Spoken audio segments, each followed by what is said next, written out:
వందనాలండి. ప్రభు గడిచిన వారంతా మన సంఘాన్ని సంఘ విశ్వాసులందరినీ ప్రభు సురక్షితంగా కాపాడి నడిపిస్తూ వచ్చారు. అందుకు దేవునికి మహిమ కలుగును గాక. ముఖ్యంగా రేపటి రోజున ఆగస్టు 15వ తారీఖు మన హోసన మినిస్ట్రీలో ప్రతి సంవత్సరం ప్రార్థనా దినాల సమావేశం జరుగుతుంది. మన సెంటర్లో కూడా ఇక్కడ కూడా రేపటి రోజున ప్రార్థనా దినాల సమావేశం ఉదయం 9 గంటలకి ప్రారంభించబడుతుంది. కనుక ప్రతి ఒక్కరూ మీరు పాల్పొందండి. తెలియని వాళ్ళకు కూడా తెలియచేయండి. బ్రాంచి సంఘాల వాళ్ళు కూడా ఇక్కడ వస్తారు. అందరూ కలిసి మనం అనేక విషయాల కొరకు ప్రార్థన చేయబోతున్నాం. మధ్యాహ్నం అందరికీ భోజనాలు కూడా ఏర్పాటు చేయడం జరిగింది. భోజనాలు కూడా సిద్ధపరిచి ఉంచుతాం.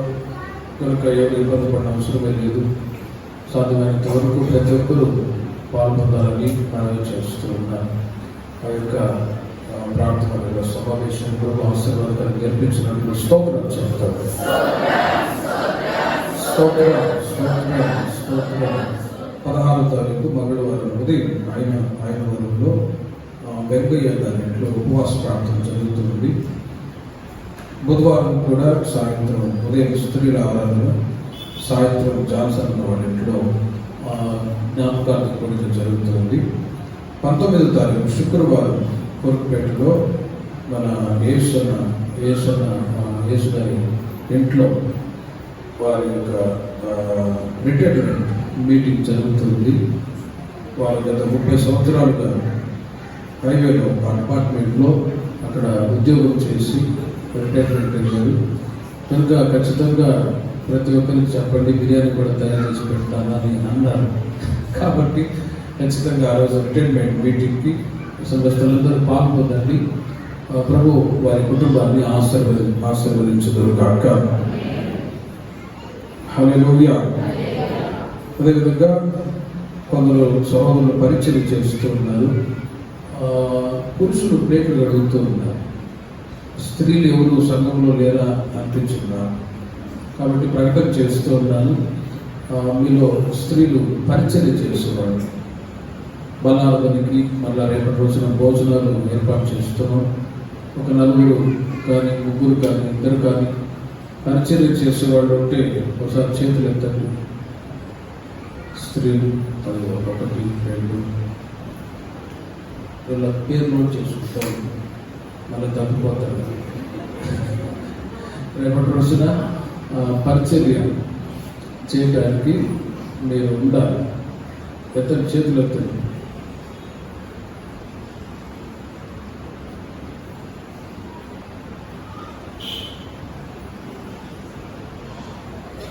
తర్వాత మీరు పేరు చెప్పండి. ఒక 5-6 మంది ఉన్నారు. చాలా సంతోషం. బల్లార్థనకి ఖచ్చితంగా భోజనాలు ఏర్పాటు చేస్తున్నాను. ఎందుకంటే ఇబ్బంది పడుతున్నారు వెళ్ళడానికి, సమయం చాలా అవుతుంది కాబట్టి. కనుక బల్లార్థన సమయంలో ఇలా మధ్యలో 23వ తారీఖు సెప్టెంబర్ ఆ రోజు కూడా ఒక ప్రత్యేక ప్రార్థన కూడిక రాజన్న ఇక్కడ వస్తూ ఉన్నారు. ఆ మీటింగ్ జరుగుతుంది. తరచుగా అప్పుడప్పుడు జరిగే మీటింగ్స్లో భోజనాల కార్యక్రమాలు ఉంటాయి. కాబట్టి స్త్రీలైన మీరు పరిచయంలో పాల్పొందండి. ప్రభు మిమ్మల్ని ఆశీర్వదించుదురు గాక. హల్లెలూయా. బైబిల్ గ్రంథంలో మన ధ్యానం కొరకై ఇర్మియా గ్రంథం 32వ అధ్యాయం, ఇర్మియా గ్రంథం 32వ అధ్యాయం 27వ వాక్యాన్ని చదువుతున్నాం. నేను యెహోవాను, సర్వ శరీరులకు దేవుడను, నాకు అసాధ్యమైనది ఏదైనా ఉంటున్నా. గమనించండి, ఆ వాక్య భాగంలో తండ్రిలో ఇక్కడ రాసింది.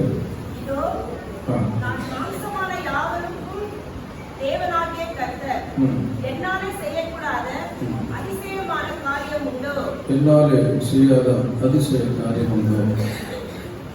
నేను యెహోవాను, సర్వ శరీరులకు దేవుడును, నాకు అసాధ్యమైనది ఏదైనా ఉండునా అని ప్రవక్త ద్వారా దేవుడు ఈ ప్రశ్న అడుగుతున్నప్పుడు మనము ఇవ్వవలసిన సమాధానం, ప్రభువా నీకు అసాధ్యమైనది ఏదీ లేదు. హల్లెలూయా. అందరూ చెప్తాం, ప్రభువా నీకు అసాధ్యమైనది ఏదీ లేదు.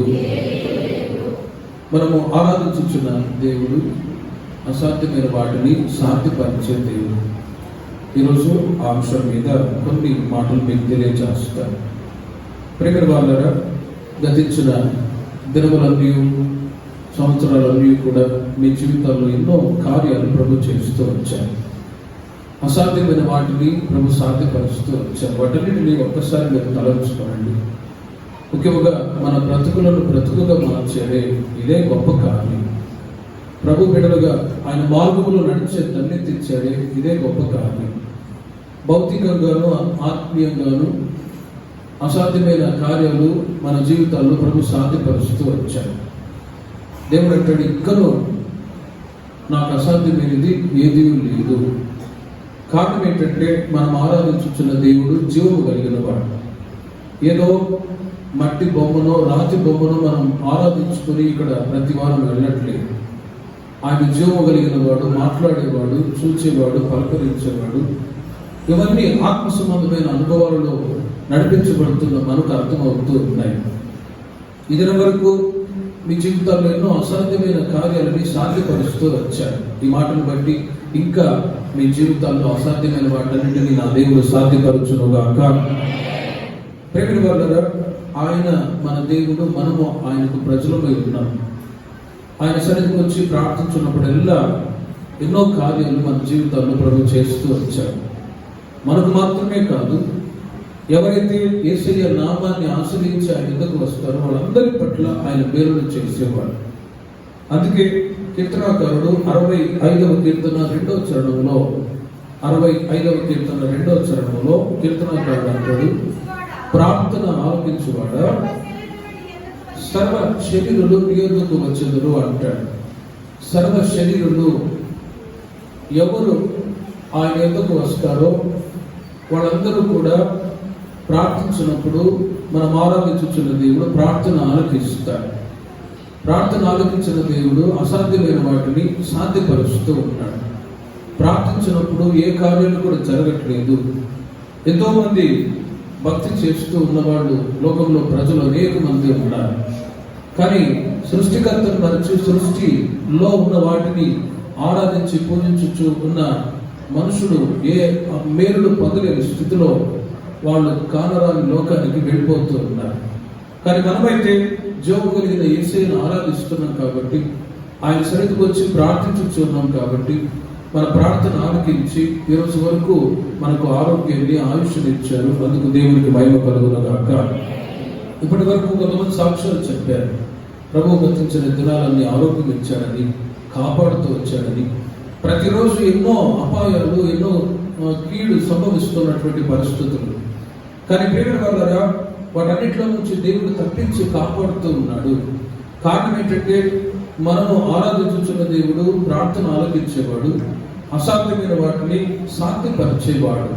ఇక రాబోయే రోజుల్లో కూడా మీరు ఏ విషయంలో ఇది అసాధ్యం అనుకుంటున్నారో వాటన్నిటినీ నా దేవుడు ఈ మాట చేత సాధ్యపరచునుగాక.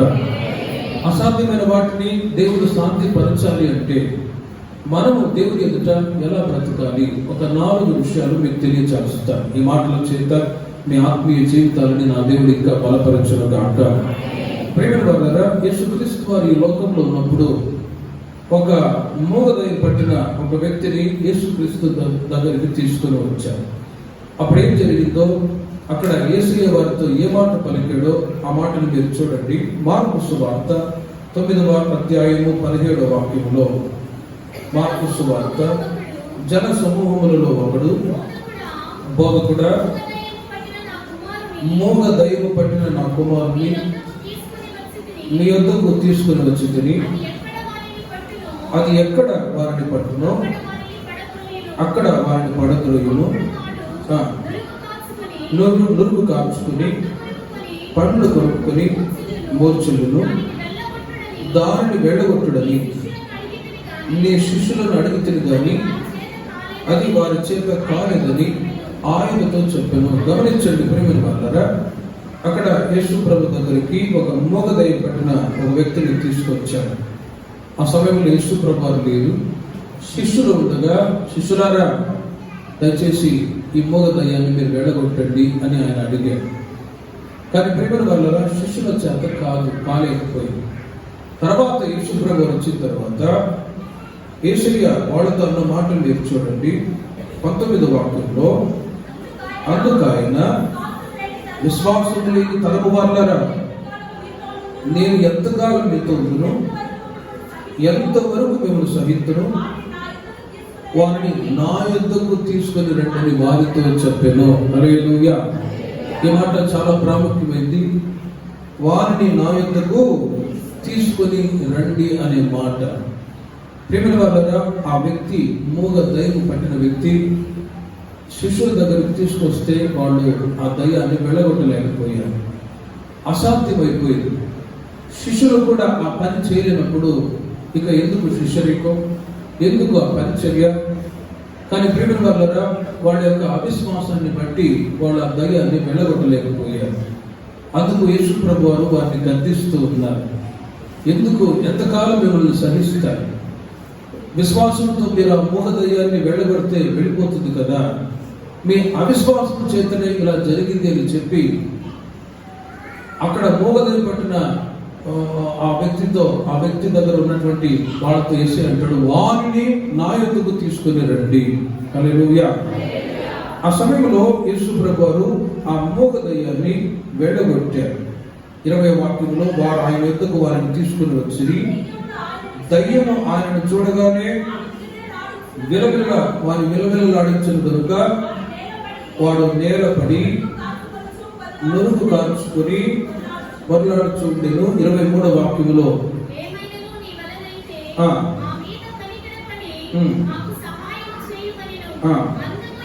అందుకు యేసు, నమ్ముట నీ వలనైతే నమ్మువానికి సమస్తము సాధ్యమే అని ఆయనతో చెప్పాను. ప్రేమ వల్ల ఆ సందర్భంలో యేసయ్య చేసినటువంటి కార్యాన్ని ఒక్కసారి మీరు ఆలోచించండి.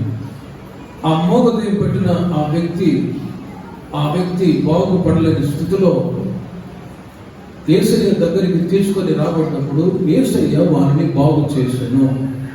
ప్రేమ వల్ల అసాధ్యమైన వాటిని దేవుడు సాధ్యపరచాలి అంటే, అసాధ్యమైన వాటిని సాధ్యపరచాలి అంటే యేసయ్య దగ్గరికి మీరు వద్దురు గాక.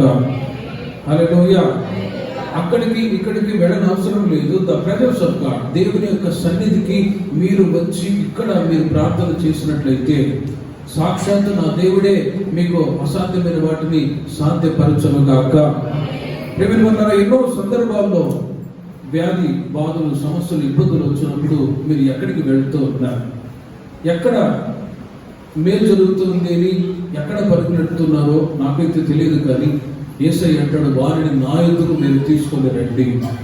యేసయ్య దగ్గరికి వచ్చి యేసయ్య మీద విశ్వాసం ఉంచి కనిపెట్టి ప్రార్థించే వారికి దేవుడు అసాధ్యమైన వాటిని సాధ్యపరచగలడు. ఆ మూగ దయ్యం అతన్ని విలవిలలాడిస్తూ ఉన్నది. యేసయ్య వారిని బాగు చేశాడు. కొన్ని సందర్భాల్లో మనుషుల మీద ఆధారపడుతూ ఉంటారు, సేవకుల మీద ఆధారపడుతూ ఉంటారు. కొత్త వాళ్ళు అయితే ఓకే, కానీ మీరు చాలా సంవత్సరాలుగా దేవుని విశ్వాసులుగా, దేవుని ప్రజలుగా కొనసాగుతున్నారు కాబట్టి యేసయ్య మీదే మీరు విశ్వాసం నుంచి మేలును పొందుదురుగాక. యేసయ్య మీదే విశ్వాసం నుంచి మీరు స్వస్థత నొందుదురుగాక. కొన్నిసార్లు సేవకుల మీద ఆధారపడే వాళ్ళు ఉంటారు. మేము మీ కొరకు ఎల్లప్పుడూ ప్రార్థన చేస్తూనే ఉంటాం, మా డ్యూటీని అది. మేము సేవకులు ప్రార్థన చేస్తున్నారని మీరు ప్రార్థన మానుకుంటే అసాధ్యమైన వాటిని దేవుడు సాధ్యపరచలేరడు. మీలో ఆ విశ్వాసం, మీలో ఆ నమ్మకం ఉన్నప్పుడు ఖచ్చితంగా ఎలాంటి పరిస్థితుల్లో మీరు ఉన్నా కూడా నా దేవుడు వాటన్నిటిలో నుంచి విడిపించుదురు గాక. చాలా సంవత్సరాల క్రితం కర్నూలులో సేవ చేస్తున్నప్పుడు కూడా ఒకసారి గాస్పెల్ మీటింగ్ పెట్టాం. నేను ఇంకో పాస్టర్ ఇద్దరు వెళ్ళాము. ఒక దయ్యం పట్టిన వ్యక్తి ఉన్నాడు. ఒక లేడీకి దయ్యం పట్టింది. ఆమె నిమిత్తం ప్రార్థన చేస్తూ వచ్చాను. నాకంటే ఒక 2 సంవత్సరాలు సీనియర్ కాబట్టి ఆ పాస్టర్ ప్రార్థన చేశారు. కానీ దయ్యం పోలా ఇంటికి తీసుకెళ్ళారు. కానీ మళ్ళా ఆ దయ్యం భయంకరంగా పిచ్చి చేష్టలు చేస్తూ వచ్చింది. వాళ్ళు అన్నారన్నా దయ్యం పోలేదన్నా అని. ఆ పాస్టర్ పోయిద్రా అని చెప్పేసి వెనక్కి వచ్చేసాడు. నాకు ఒకలాగా షేమ్ అయిపోయిందండి, షేమ్ అయిపోయింది. అప్పుడు ఒక 2 minutes ఏడ్చి ప్రార్థన చేసుకున్నా, ప్రభువా ఇప్పుడు ఈ గాస్పెల్ మీటింగ్లో మిరాకిల్ జరగకపోతే, ఇప్పుడు అనేక మంది ప్రజలు వచ్చారు, 200-300 మంది. ప్రేమిల వాళ్ళరా ఏడ్చి ప్రార్థన చేసుకొని తీసుకున్నట్టు అని చెప్పి ఒక చిన్న ప్రార్థన చేశాను అంతే. దేవుడు గొప్ప విడుదల దయచేశారు. హల్లెలూయా. గద్దించి ప్రార్థన చేశాను అంతే. ఎందుకంటే నేనేదో గొప్ప మిరాకిల్ చేశానని చెప్పట్లేదు, కానీ ఆ రోజు ఆ ప్రజల మధ్యలో అవమానం. హోసన్న పాస్టర్స్ వచ్చారు, దయ్యాన్ని వెళ్ళగొట్టలేకపోయారు అంటే ఎంత అవమానం చూడండి. ఆ రోజున ఆ 2 నిమిషాలు ఏడ్చి ప్రార్థన చేసుకున్న, ప్రభువా మీకు అసాధ్యమైనది ఏదీ లేదు కదా, ఈ రోజున మీరు అద్భుతం చేయకపోతే ఈ ప్రాంతంలో అవమానం కలుగుతుంది కదా అని గద్దించి ప్రార్థన చేస్తే ఆ సహోదరికి విడుదల ఇచ్చారు. ఆ ప్రాంతంలో నుంచి చాలా మంది ఇప్పుడు సంఘంలో విశ్వాసులుగా కొనసాగుతూ ఉన్నారు. దేవునికి మహిమ కలుగును గాక. ప్రేమ వాళ్ళరా, ఎందుకు ఈ మాటలు చెప్తున్నానంటే, దేవుడు తన నామ ఘనత కొరకై అసాధ్యమైన వాటిని సాధ్యపరచగలడు. By faith everything is possible. విశ్వాసము లేకుండా దేవునికి ఇష్టలు ఉండట అసాధ్యము. దేవునికి మనము ఇష్టలుగా ఉండాలంటే విశ్వాసం, faith is very important. Krishna జిల్లాలో సేవ చేస్తున్నప్పుడు కూడా ఒక కుటుంబం ఒకసారి ఓ సహోదరి ఏడ్చుకుంటూ వచ్చింది. ఏంటమ్మా ఏంటి నీ బాధ అంటే, ఆమెకి హెచ్ఐవి వచ్చిందండి. హెచ్ఐవి వచ్చింది. వాళ్ళ భర్త లారీ డ్రైవర్, అనేక అక్రమ సంబంధాల్లో ఉండి ఆ జబ్బు తన భార్యకు వచ్చేసింది. ఏడ్చుకుంటూ చాలా బాధపడింది. నాకు ఆ జబ్బు వచ్చేసింది, నా కూతురు కూడా, పుట్టిన పాపకు కూడా ఆ జబ్బు వచ్చిందన్న, ఏం అర్థం కావట్లేదు అని ఏడ్చి బాధపడుతూ వచ్చాను. మందిరానికి దగ్గరలోనే ఉంటారు కాబట్టి ఆమెతో అన్నది ఇదే మాట, దేవునికి అసాధ్యమైనది ఏది లేదమ్మా, ఖచ్చితంగా నా దేవుడిని మీరు బాగు చేస్తాడు, ప్రతిరోజు మీరు వచ్చి మందిరంలో ప్రార్థన చేసుకోండి అని చెప్పారు. ప్రేమ వాళ్ళరా, మీరు విశ్వసించండి, నమ్మండి. ఆ సహోదరి డిసెంబర్ మొదటి వారంలో వచ్చి దేవుని మందిరంలో ప్రార్థన చేయ మొదలు పెట్టింది. డిసెంబర్ 31 వచ్చేసరికి సాక్ష్యం చెప్పింది. ఆమె ప్రతిరోజు కన్నీళ్లు విడిచి ప్రార్థన చేసుకుంటూ వచ్చింది. ఒక 2-3 వారాల తర్వాత ఆ టెస్ట్ చేయించడానికి వెళ్తే నెగిటివ్ వచ్చింది. దేవునికి మహిమ కలుగును గాక. ఆమెకున్నటువంటి రోగం బాగైపోయింది. సన్నగా పక్క చిక్కిపోయారు, భర్త కూడా పక్క చిక్కిపోయాడు. ఇక కుటుంబస్తులందరూ చనిపోతారని చెప్పి అందరూ ఎదురు చూస్తూ ఉన్నారు.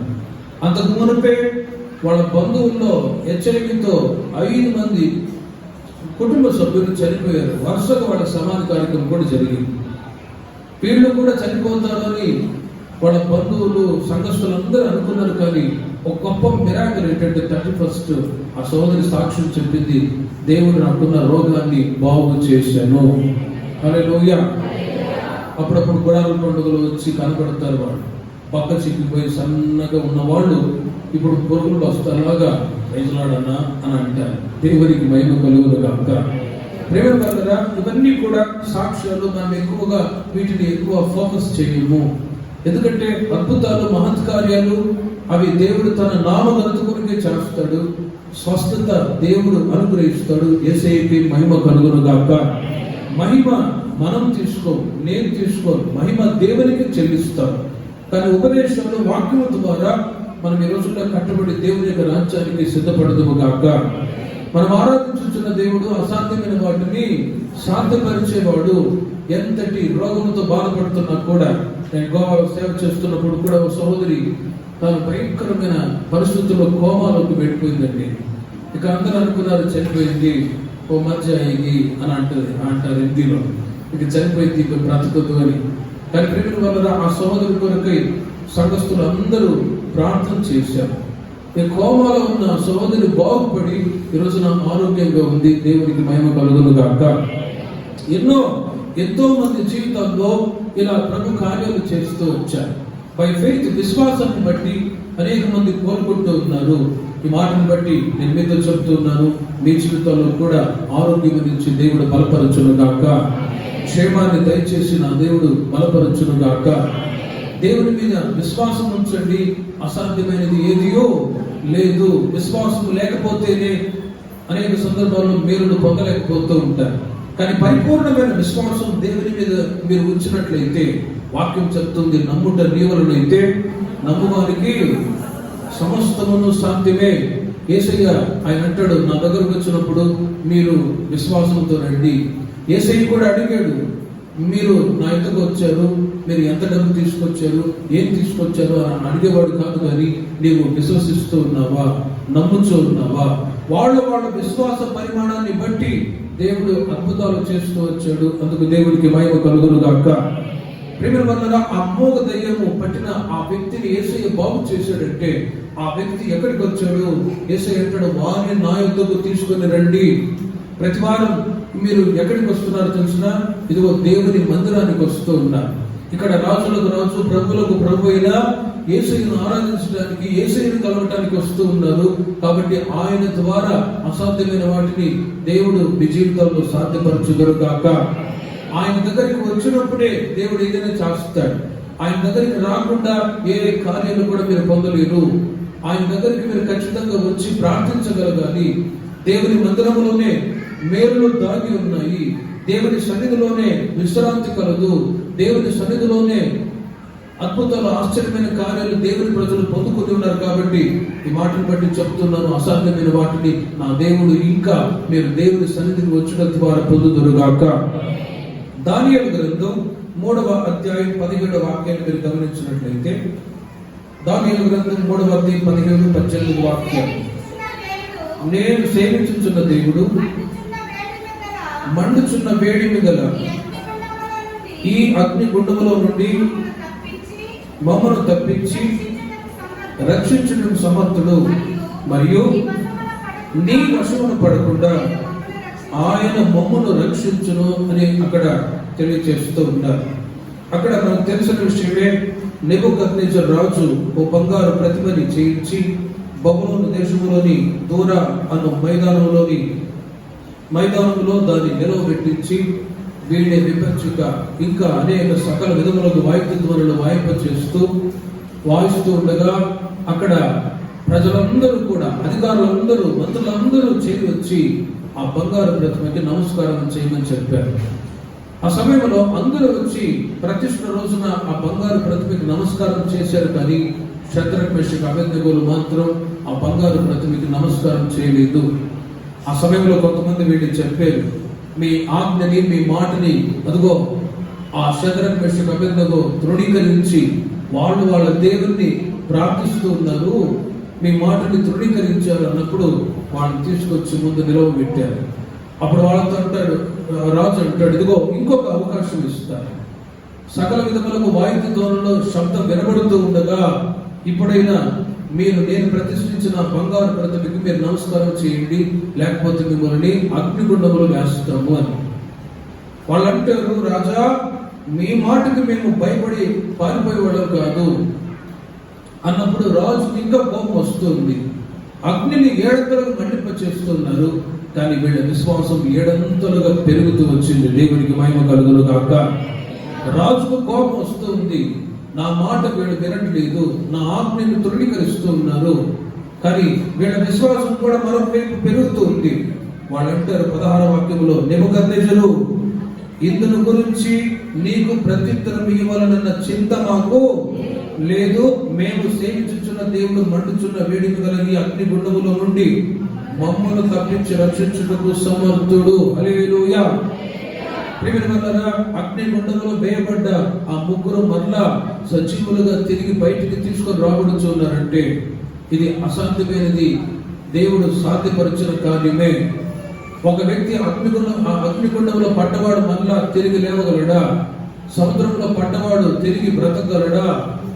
ఎన్నో అపాయాలు, కీడు మానవ జీవితంలో సంభవిస్తూ ఉన్నప్పుడు వాటి నుంచి తప్పించుకొని మళ్ళా తిరిగి రాలేకపోతూ ఉన్నారు. కానీ ప్రియమైనవారా, ఈ శద్రక్, మేషక్, అబేద్నెగో మండుచున్న వేడిమి గల అగ్నిగుండంలో వేయబడ్డా కూడా వాళ్ళు చనిపోయారు అని రాజు అనుకున్నాడు. కానీ వాళ్ళు ఆ అగ్నిగుండంలోనే సంచరిస్తూ ఉన్నారు. వాళ్ళు చెప్పిన ప్రత్యుత్తరాన్ని బట్టి చూద్దాం, మీ దేవుడు మిమ్మల్ని బ్రతికిస్తాడేమో అన్నట్లుగా రాజు అగ్నిగుండంలో వాళ్ళ ముగ్గురిని వీయించాడు. కాసేపటికి అక్కడ చూడగానే వాళ్ళతో పాటు 4 మనుషులు కనబడుతూ వచ్చారు. 25వ వాక్యాన్ని చూడండి. అందుకు రాజు, నేను 4 మనుషులను బంధకములు లేక అగ్నిలో సంచరించుట చూచుచున్నాను, వారికి హాని ఏమీ కలగలేదు. 4వ వాని రూపము దేవతల రూపమును పోలినదని వారికి ప్రత్యుత్తరం ఇచ్చెను. రాజు నెబుకద్నెజరు రాజుకి వాడి ప్రత్యుత్తరం ఇచ్చినట్లుగానే వాళ్ళతో పాటు ఇమ్మానుయేలు దేవుడు వారికి తోడుగా ఉండెను. చప్పట్లు కొట్టండి గట్టిగా.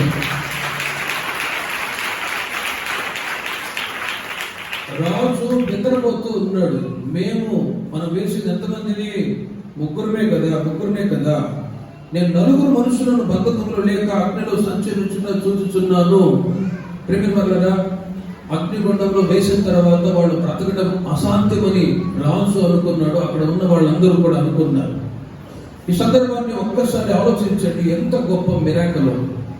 అగ్నిగుండంలో 7 అంతలుగా మండింప చేసిన అగ్నిగుండంలో పడగొరబడ్డ వాళ్ళు మరలా తిరిగి లేవగలరా? అసాధ్యమైన వాటిని సాధ్యపరిచే దేవుడు కాబట్టి, వాళ్ళు నమ్మిన దేవుడు జీవము కలిగిన వాడు కాబట్టి వాళ్ళు అంటారు, మేము నమ్మినటువంటి దేవుడు జీవము కలిగిన వాడు, అగ్నిగుండంలో వేసినా కూడా అక్కడ నుండి మమ్మల్ని విడిపించే శక్తి గల దేవుడు. ఒకవేళ విడిపించకపోయినా సరే నీవు ప్రతిష్ఠించిన బంగారు ప్రతిమకి మేము నమస్కారము చేయమని తెగించి చెప్పారండి. ఆ తెగింపు ఉంది చూడండి. ఆ తెగింపును బట్టి దేవుడు వాళ్ళని అగ్నిగుండముల నుండి పైకి తీసుకొని వచ్చాను. హల్లెలూయా. వాళ్ళని బయటికి తీసుకొచ్చి ఒక ఒప్పుకోలు ఏంటో చూడండి. 26వ వాక్యంలో, శద్రకు మేషకు అబేద్నెగో వాళ్ళారా, మహోన్నతుడకు దేవుని సేవకులారా, బయటకు వచ్చి నా ఎదురు రండిని పిలువగా అక్కడ ఒక చాటింపు. 28వ వాక్యంలో, శద్రకు మేషకు అబేద్నెగో వీరి దేవుడు పూజారుడు, ఆయన తన దూతలంపి తన్ను ఆశ్రయించిన దాసులను, చూడండి, తన్ను ఆశ్రయించిన దాసులను ఆయన రక్షించను. ఒక్కసారి ఈ సందర్భాన్ని మీరు ఆలోచించండి. అసాధ్యమైన వాటిని దేవుడు వాళ్ళ జీవితాల్లో సాధ్యపరచును. మన జీవితాల్లో కూడా దేవుడు సాధ్యపరచుదురుగాక. మనల్ని ఇప్పుడు ఎవరో అగ్నిగుండంలో వేసేవాళ్ళు లేరు, కానీ అగ్ని వంటి శోధన నుండి నా దేవుడు మిమ్మల్ని తప్పించి కాపాడుదురుగాక. అగ్ని వంటి శ్రమల్లో నుండి నా దేవుడు మిమ్మల్ని తప్పించి కాపాడుదురుగాక. అగ్ని వంటి ఇబ్బందుల్లో నుంచి, సమస్యల నుంచి, చింత బాధలన్నింటిలో నుంచి నా దేవుడు మిమ్మల్ని విడిపించుదురుగాక. ఎవరు మనల్ని అగ్నిగుండంలో వేసేవాళ్ళు లేరు, కానీ ప్రేమల వల్ల అగ్ని వంటి శోధనలు దేవుని ప్రజలైన మీరు ఒకవైపు ఆశీర్వాదాలు మేలు పొందుతూ ఉంటారు, మరొక వైపు అగ్ని వంటి శోధనలు కూడా వస్తాయి. ఒక కుటుంబంలో భార్య, భర్త, పిల్లలు అందరూ క్షేమంగా ఉన్నారు, కానీ సడన్ గా కుమార్తె బలహీన పడిపోయింది. ఆ ఇంటి యజమానుడు అంటాడు, అన్న ఇంతవరకు హ్యాపీగా ఉన్నాం, కానీ మా అమ్మాయికి వచ్చిన జబ్బును బట్టి మేము చాలా బాధపడుచున్నాము అంటాడు. సంతోషంగా సమాధానంగా కొనసాగుతున్న కుటుంబంలో అగ్ని వంటి శోధనలు కూడా ఆయా సందర్భాల్లో వస్తాయి ఖచ్చితంగా. అవి వస్తేనే మనం శోధింపబడిన తర్వాత సువర్ణము వలె మారుదుము గాక. ఏ శోధనలు, సమస్యలు, ఇబ్బంది లేకపోతే మనం మాట వింటామా? దేవుని యొక్క మాట విను. మన ఇష్టానుసారంగా జీవించే అనుభవాలు వస్తాయి, స్వచ్ఛందాన్ని చేసే అనుభవాలు ఉంటాయి. కాబట్టి ఒకవైపు ఆశీర్వాదాలు మీరు పొందుతూ ఉంటారు, మరొక వైపు అగ్ని వంటి శోధనలు కూడా ఎదురవుతూ ఉంటాయి. కానీ భయపడిన అవసరం లేదు. అగ్ని వంటి శోధనల నుండి నా దేవుడు మిమ్మల్ని తప్పించి కాపాడుదురుగాక. ప్రేమికులారా, అసాధ్యమైన వాటిని దేవుడు మీ జీవితాల్లో సాధ్యపరచాలి అంటే ప్రభువుని మనం ఆశ్రయించాలి. అక్కడ రాయబడి ఉంది, శద్రకు మేషకు అబేద్నెగో అని అబేద్నెగో వీరి దేవుడు పూజారుడు, ఆయన తన దూతనంపి తన్ను ఆశ్రయించిన దాసులను రక్షించును. వారు తమ దేవుని కాక మరి ఏ దేవుని నమస్కరింపకయు, ఏ దేవుని సేవింపకయు ఉందుమని తమ దేహములను అప్పగించి రాజు యొక్క ఆజ్ఞను వ్యర్థపరచరి. 10 ఆజ్ఞల్లో నేను తప్ప వేరొక దేవుడు ఉండకూడదు అనే ఆజ్ఞని వాడు ఖచ్చితంగా పాటించిన వాళ్ళు, ఖచ్చితంగా అనుసరించిన వాళ్ళు. అందును బట్టే వాళ్ళ యొక్క విశ్వాసాన్ని బట్టి వాళ్ళు దేవుని మీద ఉంచిన అచంచలమైన విశ్వాసాన్ని బట్టే అసాధ్యమైన కార్యాన్ని వాళ్ళ జీవితాల్లో దేవుడు సాధ్యపరచెను. దేవుని వల్ల ఒక్కసారి మీరు ఈ సందర్భాన్ని ఆలోచించండి. అసాధ్యమైన వాటిని దేవుడు సాధ్యపరచిన నిమిత్తమై మీరు చేసే ప్రార్థన కూడా యథార్థమైన ప్రార్థనగా ఉండును గాక. కొన్నిసార్లు దేవుని మీద విశ్వాసం ఉంచడం, మళ్ళా కొన్నిసార్లు లోక సంబంధమైన మనుషుల మీద, లోక సంబంధమైన వాటి మీద విశ్వాసం ఉంచడం ద్వారా ఈ కార్యాన్ని మేలు పొందలేరు. ఓ విశ్వాసి చాలా సంవత్సరాలుగా దేవుని మందిరానికి వస్తున్నా కూడా వాళ్ళ మనవరాలు బాగలేకపోతే తీసుకెళ్లి అంతరం కట్టించుకొని వచ్చేదాన్ని.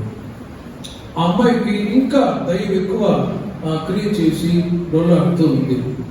ప్రక్కన ఉన్న విశ్వాసులు అంటారు, నువ్వు ఈ చర్చికి వెళ్ళే విశ్వాసివి, పాస్టర్ గారి దగ్గర తీసుకెళ్ళి ప్రార్థన చేయించు కదా, ఇలా ఎందుకు చేశావు అని. కానీ ఓ 10-15 సంవత్సరాల విశ్వాసి దేవుని మీద విశ్వాసం లేకుండా అందరం కట్టించుకొని వస్తే ఎలా ఉంటుందో చూడండి. అవిశ్వాసం, అపనమ్మకం విగ్రహారాధనకు చోటించి తన మనవరాల జీవితంలో ఇబ్బందులు తెచ్చిపెట్టి ఆమె కారకురాలుగా మారింది. కానీ తోటి విశ్వాసులు గద్దించగానే మందిరానికి వచ్చి ప్రార్థన చేయించుకున్నప్పుడు దేవుడు ఆ బిడ్డను ముట్టి స్వస్థపరచును. హల్లెలూయా. కొన్ని సందర్భాల్లో సాతానుడు కూడా ఇదిగో అక్కడికి వెళ్తే బాగవుతుంది, ఇక్కడికి వెళ్తే బాగవుతుంది అని కొన్నిసార్లు ప్రేరేపిస్తారు.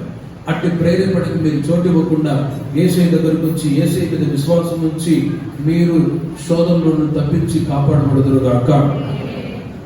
దినవృత్తాంతముల 2వ గ్రంథం 16వ అధ్యాయం 9వ వాక్యములు మీరు గమనించండి.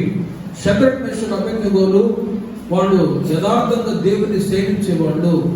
ఒకవైపు దేవుడు, మరొక వైపు సాతాను అనే అనుభవాలు కాకుండా యథార్థంగా సేవిస్తూ వచ్చారు. మరి యథార్థంగా ఉన్న వాళ్ళ జీవితాల్లో దేవుడు చేసే మేలేంటో చూడండి. తన ఎడల యథార్థ హృదయము గల వారిని బలపరచుటకై యెహోవా కనుదృష్టి లోకమందంతటా సంచారం చేయించున్నది. చాలు గమనించండి. అక్కడ ఒక రాజు ఉన్నాడు, తాను యథార్థంగా దేవుణ్ణి సేవించే విషయంలో తప్పిపోయాడు. కాబట్టి అతనికి యుద్ధాలు సంభవిస్తూ వచ్చాయి.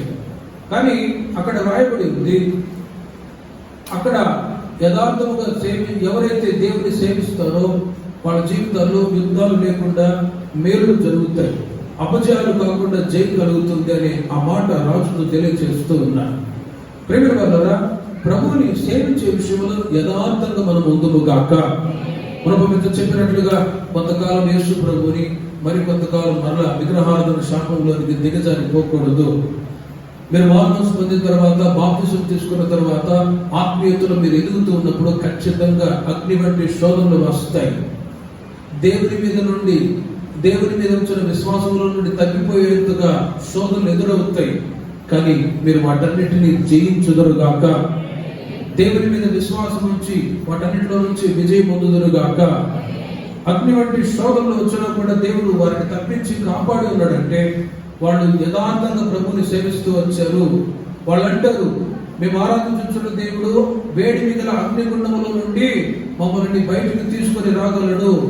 మమ్మల్ని రక్షించకపోయినా మేము మాత్రం ఆ బంగారు ప్రతిమకి నమస్కారము చేయము. ఇది యథార్థత. యథార్థంగా ఎవరు ప్రభుని సేవిస్తారో వాళ్ళ జీవితాల్లో దేవుడు మేలులు చేయగలగాక. సామెతల గ్రంథం 15వ అధ్యాయం 8వ వాక్యంలో కూడా మీరు గమనించినట్లయితే అక్కడ కూడా యథార్థవంతుల ప్రార్థన ఆయనకు ఆనందకరము అని రాయబడి ఉంది. యథార్థంగా ఇక్కడ ప్రభు సన్నిధికి వచ్చి మీరు ప్రతి వారం ఆరాధిస్తున్నారు కాబట్టి మీరు అసాధ్యమనుకున్నవన్నీ నా దేవుడు సాధ్యపరచుదురుగాక. యథార్థంగా మీరు ప్రభు సన్నిధికి వచ్చి ప్రార్థిస్తున్నారు కాబట్టి మీ ప్రార్థనకి నా దేవుడు జవాబు అనుగ్రహించుదురుగాక. ప్రార్థన యథార్థంగా ఉండాలి. ప్రభు మీద ఆధారపడేటట్లుగానే ఉండాలి. ప్రభు మీద విశ్వాసం ఉంచిన వాళ్ళై ప్రార్థన చేయగలగాలి. కానీ దేవుడు ఏం చేస్తాడంటే, దేవుడు మేలు చేస్తాడా లేదా, ఈ రోగాలు తగ్గుతాయో లేవా, ఈ అప్పులు తీరుతాయో లేవా, ఈ బలహీనత నాలో నుండి తొలగిపోతుందా లేదా అని యథార్థత కాకుండా అపనమ్మకము, అవిశ్వాసాన్ని చోటిస్తే మీరు ఏ మేలు పొందలేరు. ప్రార్థన అనేది అది యథార్థముగా ఉండాలి. యథార్థంగా అంటే ఎక్కడ రహస్యమైన అనుభవాలు కాకుండా యథార్థమైనటువంటి ప్రార్థన జీవితాన్ని దేవుడు కోరుకుంటూ ఉన్నాడు. ప్రభా, నిన్నే మేము సేవిస్తూ ఉన్నాము, నీవే మాకు దిక్కు, నీవే మాకు ఆధారము అని దేవుని మీద ఆధారపడి ప్రార్థించే ప్రార్థన యథార్థమైన ప్రార్థన. అట్టి వారిని దేవుడు రక్షించి కాపాడుదురుగాక. లూకాసు వార్త 1వ అధ్యాయము 35వ వాక్యాన్ని మీరు గమనించండి. ఇంకొక విషయం మీకు చెప్తున్నాను. పరిశుద్ధాత్మ నీ మీదికి వచ్చును, సర్వోన్నతుని శక్తి నిన్ను కమ్ముకొనుడు గనుక పుట్టబోవు శిశువు పరిశుద్ధుడై దేవుని కుమారుడు అనబడును.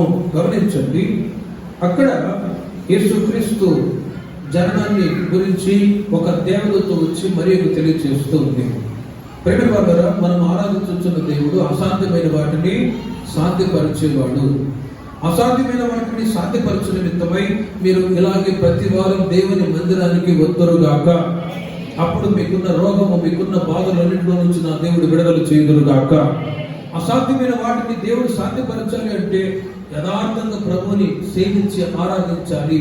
శద్రక్, మేషక్, అబేద్నెగోలు యథార్థంగా ప్రభువుని సేవించి ఆరాధించారు కాబట్టి ఆ అగ్నిగుండంలో నుండి దేవుడు విడిపించారు. ఇక్కడ మనం చదువుతున్నాం, మరియ దగ్గరికి వచ్చి ఒక దేవదూత ఒక శుభవర్తమానం తెలియజేస్తూ ఉంది. మరియా, భయపడకము, దేవుని వలన నీవు కృప పొందితివి. ఇదిగో నీవు గర్భము ధరించి కుమారుని కని ఆయనకు యేసు అని పేరు పెట్టుదువు. ఈ వర్తమానం చెప్పగానే మరియా టెన్షన్ పడిపోయింది. ప్రేమ వాళ్ళరా, ఒక పెళ్ళైన అమ్మాయి గర్భవతిగా ఉంటే సమాజం ఊరుకుంటుందా? చీకొడుతూ ఉంది. సమాజం ఊరుకోదు, రకరకాలుగా మాట్లాడతారు. అలాంటి పరిస్థితులు ఎదుర్కొంటారు కాబట్టి మరియా ఆ వర్తమానాన్ని వినగానే ఆమె ఏమంటుందో చూడండి. నేను పురుషుని ఎరుగనిగానే, చూడండి, ఇది ఎలా జరుగునో, హౌ ఇట్ పాసిబుల్, ఎలా సాధ్యం, ఇది ఎలా సాధ్యం, ఇది ఎలా జరుగుతుంది, నాకు ఇంకా పెళ్లి కాలేదు, ఎంగేజ్మెంట్ అయింది, ప్రదానం చేయబడ్డాం కాబట్టి ప్రదానం చేయబడ్డ వాళ్ళమే కానీ ఇంకా పెళ్లి కాలేదు, అప్పుడే ఇది ఎలాగో జరుగునో, హౌ ఇట్ పాసిబుల్. ఆమె కలవర పడిపోతుంది, చింతపడుతుంది, దిగులు పడుతుంది. ఇలాంటి పరిస్థితి జరిగితే ఇంకా చాలా ఘోరంగా ఉంటుంది కదా అని. కానీ సెకండ్ టైం దేవదూత చెప్పిన మాట, రెండోసారి, పరిశుద్ధాత్మ నీ మీదికి వచ్చును, సర్వోన్నతుని శక్తి నిన్ను కమ్ముకొనును గనుక పుట్టబోవు శిశువు పరిశుద్ధుడై దేవుని కుమారుడు అనబడును. అబ్బా, నేను బ్రతికిపోయానని చెప్పి మరియా సెకండ్ టైం ధైర్యం పొందుకున్నదండి. ఆ సిచ్యువేషన్ ఒకసారి మీరు ఆలోచించండి. ఆ వర్తమానం వినంగానే భయపడిపోయింది. ఇది ఎలా సాధ్యం ప్రభువా? పెళ్లి కాకముందే పిల్లలు పుడితే ఎవరైనా ఊరుకుంటారా అని అలాంటి ఆలోచనతో దిగులుతో ఉన్నప్పుడు ఇది ఎలాగో జరుగునో అని ఆ మాట పలికినటువంటి మరియా మళ్ళా ఇంకొక మాట పలుకుతూ చూడండి 38వ వాక్యంలో, అందుకు మరియా, ఇదిగో ప్రభు దాసురాలను, నీ మాట చొప్పున నాకు జరుగును గాక. హల్లెలూయా. ఈ మాట చాలా ముఖ్యమైనది. ఇదిగో ప్రభు దాసురాలను, నీ మాట చొప్పున నాకు జరుగును గాక. That is the will of God. దేవుని చిత్తం నా పట్ల, మీ పట్ల, మీ యొక్క చిత్తం నా పట్ల జరుగును గాక అనే మాట పలికిందండి. ఈ సందర్భాన్ని ఒక్కసారి మీరు ఆలోచించండి. మరియా మొదట మాట 34వ వాక్యంలో, ఇది ఎలాగూ జరుగునో, ఇది ఎలాగూ జరుగునో. ఆనాడు చాలా మంది కన్యకలు ఉన్నారు, చాలా మంది స్త్రీలు ఉన్నారు, కన్యకలు ఉన్నారు. కానీ ప్రత్యేకంగా దేవుడు మరియని ఎన్నుకున్నారంటే ఆమెను ఎంత స్పిరిచువాలిటీ, ఎంత ఆత్మీయత ఉంటే దేవుడు ఎన్నుకున్నాడు ఆలోచించండి.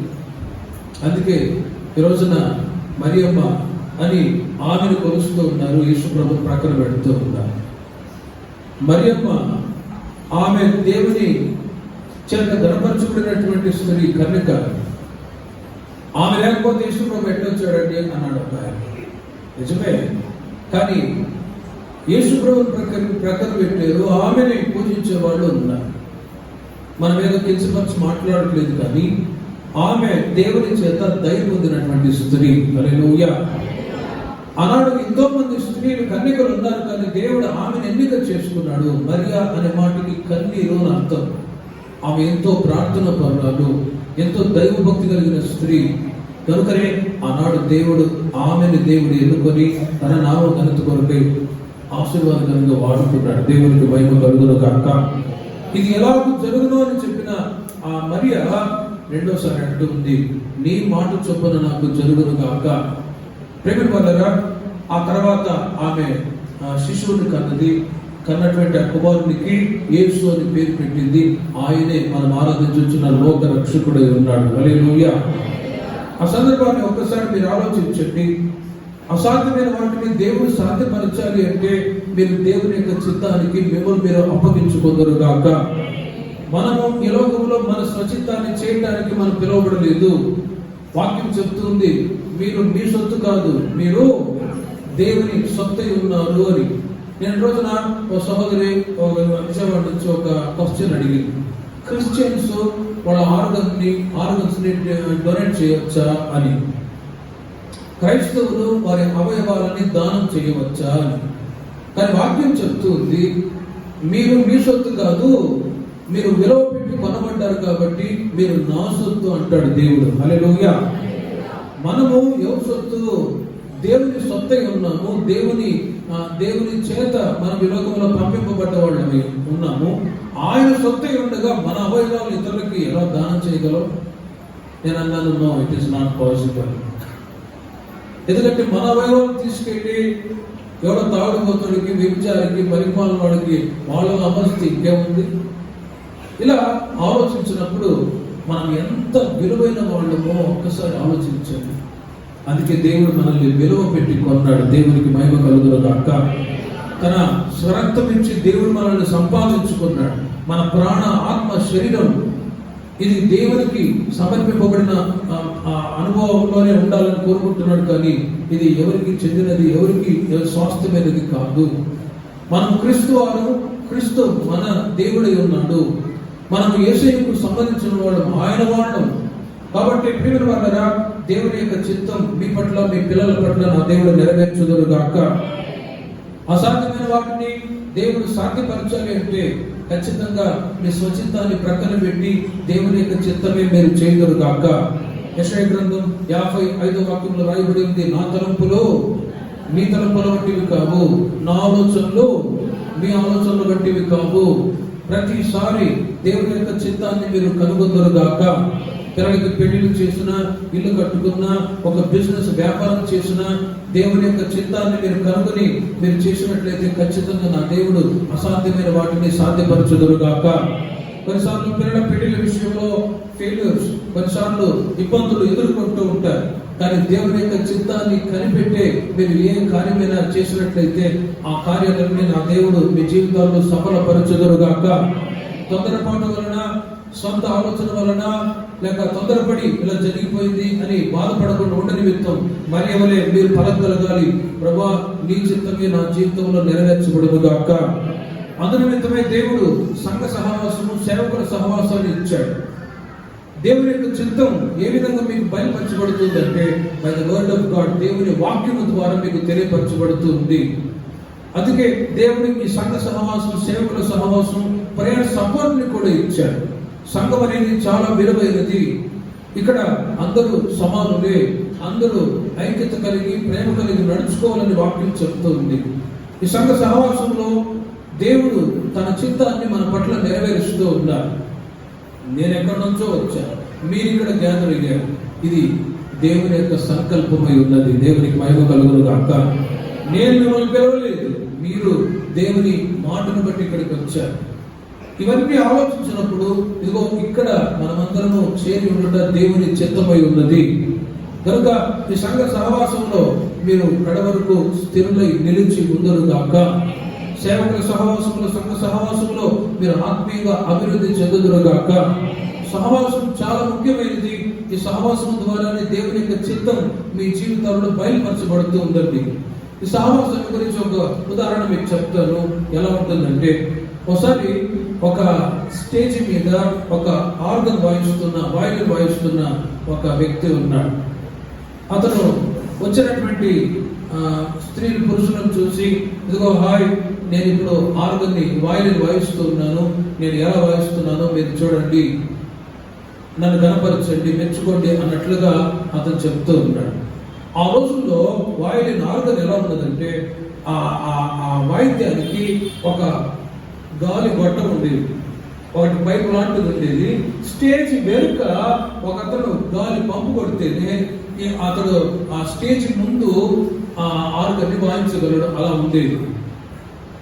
అయితే వీడు ఆర్గన్ పట్టుకొని వాయిస్తూ ఉండగా, ఇదిగో నేను ఇప్పుడు వాయిస్తాను చూడండి, మీరు సంతోషపడతారు, ఆనందపడతారు, హాయ్ లేడీస్ అండ్ జెంటిల్మెన్ అంటూ ఉన్నాడు.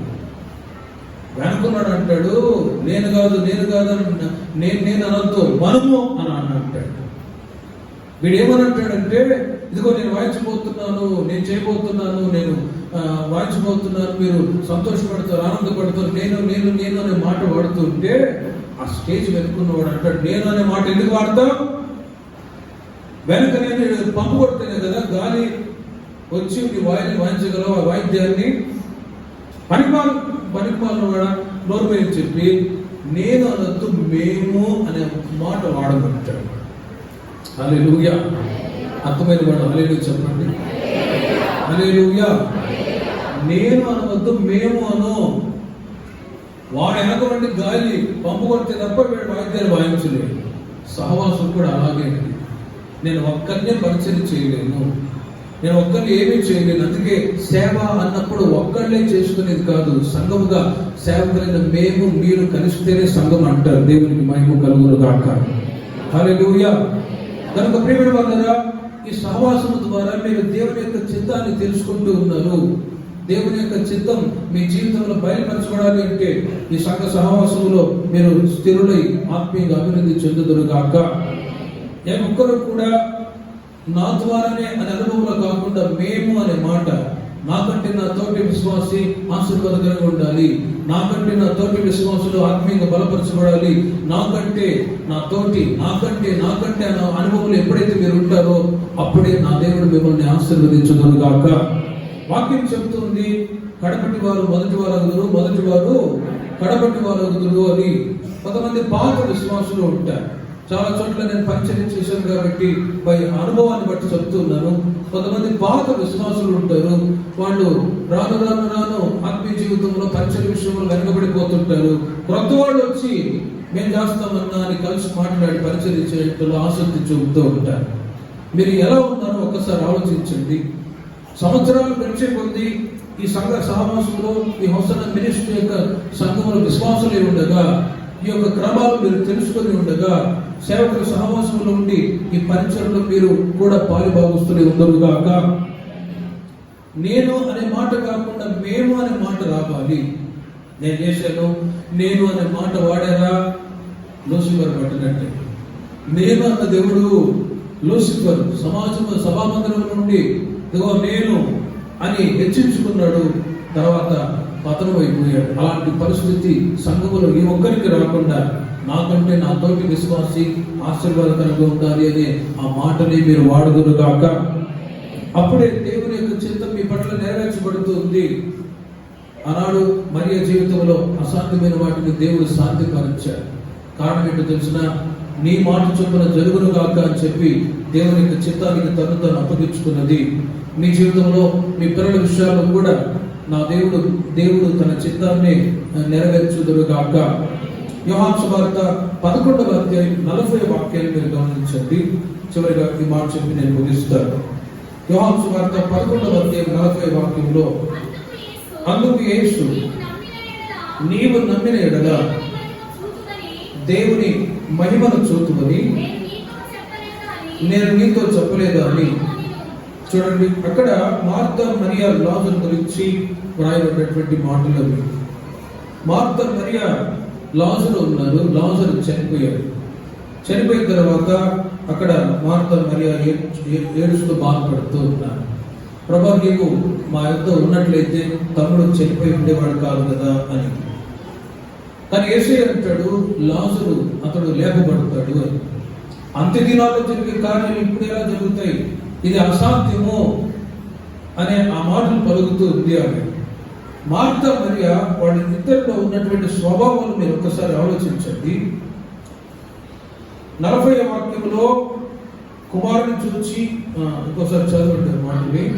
అందుకు యేసు, నీవు నమ్మిన ఎడల దేవుని మహిమను చూతువని నేను నీతో చెప్పలేదా? ప్రేమ వల్లరా, నేను లాజరుని సమాధిలో నుండి పైకి లేపబోతూ ఉన్నాను అంటాడు. కానీ మరి అంటది, ఇవన్నీ అంత్య దినంలో జరిగే కార్యాలు కదా, ఇప్పుడు ఎలా జరుగుతుంది అనే ఆ మాట మీరు గమనించండి. ఆ మాట అంత్య దినమున పునరుద్ధానమందు లేచునని ఎరుగుదును.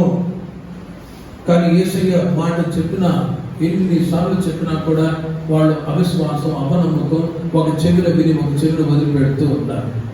తరచుగా ఆ ఇంటికి వెళ్ళి ఎన్నో ఉపదేశాల మాటలు చెప్పినా వినని ఆలోచన. లాజరు చనిపోయాడు, చనిపోయిన వాడు మళ్ళా తిరిగి బ్రతకగలడా? ఇది ఇంపాసిబుల్. యేసయ్య అంటాడు, నేను వెళ్ళి సమాధిలో ఉన్న లాజరు నేను బయటకు పిలుస్తాను. 4 రోజులు అయిపోయింది, కంపులో ఉంటాడు, అప్పుడే చచ్చిపోయి అక్కడెందుకు ప్రభువా అని అంటున్నారు. ఎన్నో అద్భుతాలు, మహత్కార్యాలు యేసు ప్రభు దగ్గర ఆమె చూసింది కనులారా, అయినా కూడా అవిశ్వాసం, అపనమ్మకం. దేవుడు లాజరుని, నా తమ్ముడిని బ్రతికించగలడా? అందుకే బైబిల్లో యేసయ్య ఎక్కడ ఏడ్చాడంటే ఇక్కడే. వాళ్ళ అవిశ్వాసాన్ని బట్టి 35వ వాక్యంలో యేసు కన్నీళ్లు విడిచెను. ఎందుకో తెలుసునా? నేను చేసిన అద్భుతాలు, మహత్కార్యాలు కళ్ళారా వీళ్ళు చూసినా కూడా, వాటిని అనుభవిస్తున్నా కూడా, ఈ రోజున లాజరు చనిపోతే అవిశ్వాసంతో ఉన్నారు కదా అని మార్త యొక్క అవిశ్వాసాన్ని బట్టి యేసయ్య కన్నీళ్లు విడిచాడు. ఎన్నో సంవత్సరాలుగా దేవుని ప్రజలుగా ఉండి విశ్వాసంలో నడిపించబడుతున్న వాడు సడన్ గా అవిశ్వాసానికి చోటిస్తే యేసయ్య కన్నీళ్లు విడవడా? కానీ మరియ ఉంది, ఆమె విశ్వాసాన్ని చూచి సమాధి దగ్గరికి వెళ్ళి, లాజరు బయటికి రానుగానే చూడండి, లాజరు మరలా తిరిగి బ్రతికెను. దేవునికి మహిమ కలుగును గాక. దేవుడు అంటాడు, యేసయ్య అంటాడు, నాకు అసాధ్యమైనది ఏదైనా ఉండునా? మరియా, మార్త, నీవు నమ్మిన ఎడల దేవుని మహిమను చూచు అని చెప్పి చనిపోయిన లాజరుని మరలా తిరిగి బ్రతికింపచేయును. నీవు నమ్మిన ఎడల దేవుని మహిమను చూతువు. ప్రేమ వల్ల ఈ రోజుల్లో మనకు కూడా ఉండవలసిన ఒక నమ్మకం ఏంటో తెలిసిన, లాజరు చనిపోయాడు, బ్రతికాడు, మరలా అతను కొంతకాలం తర్వాత చనిపోయాడు. ఆయుష్ అనేది దేవుడు మనకు కొంతకాలం ఇచ్చి ఉంటాడు. జీవన మరణాలు యెహోవా వశములో ఉండగా ఈ లోకంలో మనం బ్రతకడానికి కొంతకాలం ఆయుష్ను ఇచ్చాడు. ఆయుష్ అనేది దేవుడిచ్చే వరం. కానీ ఈ ఆయుష్ కాలం అంతా కూడా దేవునికి మనం సాక్షులుగా జీవించదము గాక. ఓ భక్తుడు అంటాడు, జీవితం అనేది దేవుని ద్వారా ఇవ్వబడిన ఒక గిఫ్ట్ లాంటిది. అలాంటి పరిస్థితుల్లో దేవునికి మన జీవితాన్ని అంకితం చేయాలి. దేవుని కొరకే కడవరి శ్వాస వరకు మనం బ్రతికి చనిపోవాలి. చనిపోయిన తర్వాత సమాధిలో పెట్టబడినప్పుడు ఒక రోజున యేసుక్రీస్తు ప్రత్యక్షమైనప్పుడు జరిగే ఒక మిరాకిల్ ఏంటో తెలిసిన, కొరింథీయులకు రాసిన మొదటి పత్రిక 6వ అధ్యాయం 14వ వాక్యాన్ని మీరు చూడండి. కొరింథీయులకు రాసిన, దేవుడు ప్రభువును లేపెను, మనలను కూడా తన శక్తి వలన లేపును. ఇది ఎలా సాధ్యం అంటారు? ప్రేమ వల్లరా, యేసుని తండ్రి లేపాడు. ఇది ఒక మిరాకిల్. ప్రపంచంలోనే ఈ రోజున యేసుని జీవము కలిగిన దేవుడు అని విశ్వసిస్తూ ఉన్నాం, ఆయన మార్గంలో నడుస్తూ ఉన్నాం. కారణం ఏంటి తెలుసునా? ఎంతో మంది చనిపోయారు, కానీ మరణాన్ని జయించి తిరిగి లేచింది యేసయ్య మాత్రమే. హల్లెలూయా. ఎంతో మంది చనిపోయారు, కానీ మరణాన్ని జయించి తిరిగి లేచింది యేసయ్య మాత్రమే. కనుకనే ఈ రోజున ఆయనని మనం ఆరాధిస్తూ ఉన్నాం, పూజిస్తూ ఉన్నాం. ఆయన మరణాన్ని జయించి తిరిగి లేచాడు కాబట్టి మనల్ని కూడా తన శక్తి వలన లేపునుగాక. ఒక రోజున మనం కూడా చనిపోయి సమాధిలో పెట్టబడతాం, కానీ resurrection power, the Holy Spirit, the power of the Holy Spirit, పరిశుద్ధాత్మ శక్తిని బట్టి మనల్ని కూడా దేవుడు లేపబోతూ ఉన్నాడు. విశ్వసించిన వాడు హల్లెలూయా చెప్పండి. హల్లెలూయా. కొందరు అనుకోవచ్చు, చనిపోయిన తర్వాత ఏం తెలిసిందిలే, ఎవరు చూస్తారండి? పాస్టర్ గారు చనిపోయిన తర్వాత ఏం తెలిసింది? ఎక్కడో ఒక చోట పాత పెడతారు, ఎవరంతా కూడా బిర్యానీ చేసుకుని వెళ్ళిపోతారు, తిని వెళ్ళిపోతారు. ఏం జరుగుతుంది ఎవరికి తెలుసు? కానీ ప్రేమ వాళ్ళ ముందుగా మనం తెలుసుకోవాలి.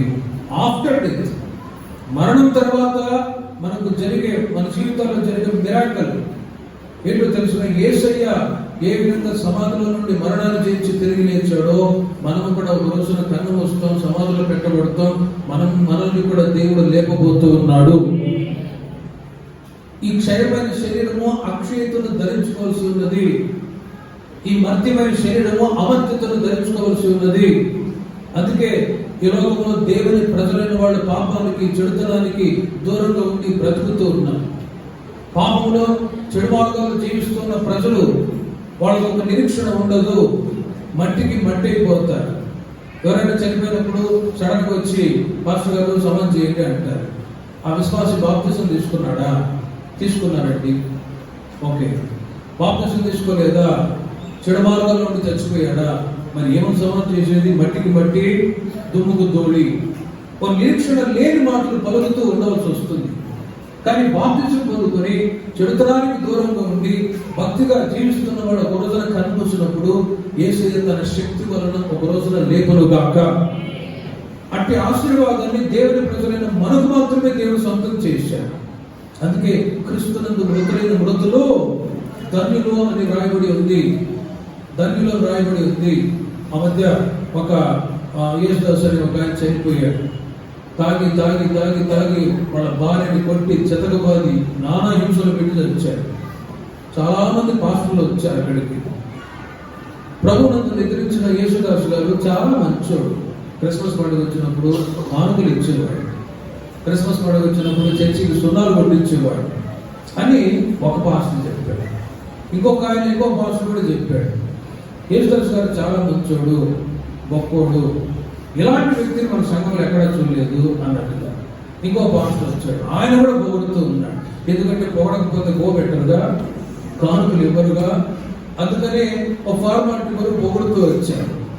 భార్య ప్రక్కనే కూర్చొని వాళ్ళ బాబుతో అన్నది, మరి మీ నాన్న గురించి ఇంత గొప్పగా చెప్తున్నారు కదా, చచ్చిపోయింది మీ నాన్న మీ బాబు కాదు చూడరా అని అడిగిందట. ఆ పుట్టోడు చూసి, మమ్మీ డాడీ నేను చచ్చిపోయింది. బ్రతికి ఉన్నప్పుడు చెడు మార్గంలో జీవించి విచ్చలవిడిగా బ్రతికి హింస పెట్టి బాధ పెట్టిన వాడు చచ్చిన తర్వాత సాక్ష్యం పరిమళిస్తుందా?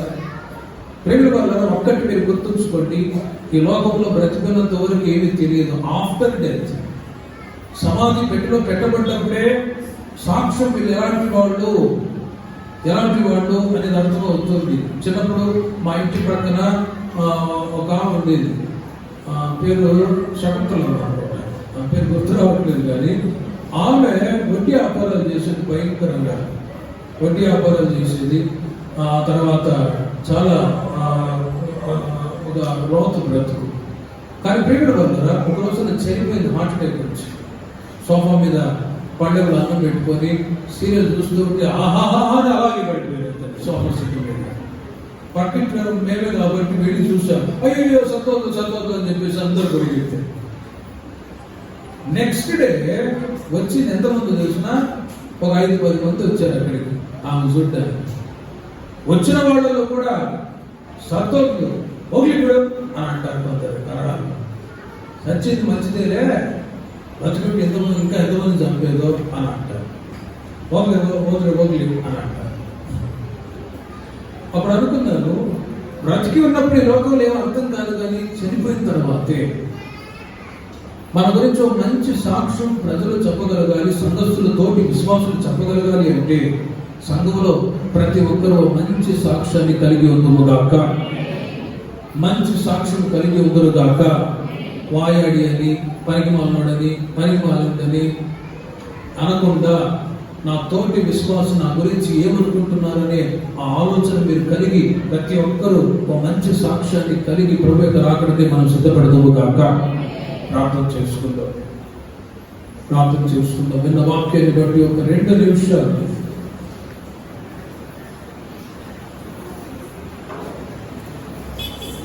నేను యెహోవాను సర్వశక్తిగల దేవుడు, మాకు అసాధ్యమైనది ఏదైనా ఉండదా?